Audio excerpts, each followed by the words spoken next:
আল্লাহ তাআলা পবিত্র কোরআনে বলেছেন, আল্লাহ আমাদেরকে পরীক্ষা করবেন ভয় দিয়ে, ক্ষুধা দিয়ে, জানমাল, ফসলাদির ক্ষয়ক্ষতির মাধ্যমে। আমরা যদি মুসা আলাইহিস সালামের জীবনের দিকে তাকাই, আমরা যদি ঈসা আলাইহিস সালামের জীবনের দিকে তাকাই, আমরা যদি ইয়াকুব আলাইহিস সালামের জীবনের দিকে তাকাই, আমরা যদি আমাদের প্রিয় নবী হযরত মুহাম্মদ সাল্লাল্লাহু আলাইহি সাল্লামের জীবনের দিকে তাকাই, তারা সারা জীবন এই পরীক্ষার মধ্যে দিয়ে গেছে।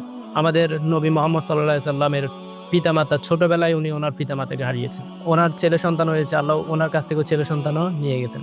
এভাবে প্রতিটা মুহূর্তে ওনারা পরীক্ষার মধ্যে দিয়ে গেছে। আমরা তো ছোট ছোট পরীক্ষার সম্মুখীন হই, ওনারা বড় বড় পরীক্ষার সম্মুখীন হয়েছে। নবী রাসূলগণ যেভাবে পরীক্ষার সম্মুখীন হয়েছেন এবং যেভাবে আল্লাহর পথে থেকেছেন, মানুষের দিনের দাওয়াত দিয়েছেন, সেভাবে আমরা যখন কোনো পরীক্ষার সম্মুখীন হব, তখন আমরা আল্লাহকে যেন ভুলে না গিয়ে ধৈর্যের সাথে, সবরের সাথে, আল্লাহর উপর ভরসা রেখে যদি আমরা প্রত্যেকটা কাজ করি, তাহলে আমরা সুখী থাকতে পারবো, আল্লাহর উপর ভরসা রাখতে পারবো। আমাদের জীবন নিয়ে আর কোনোদিন কোনো অভিযোগ থাকবে না ইনশাআল্লাহ।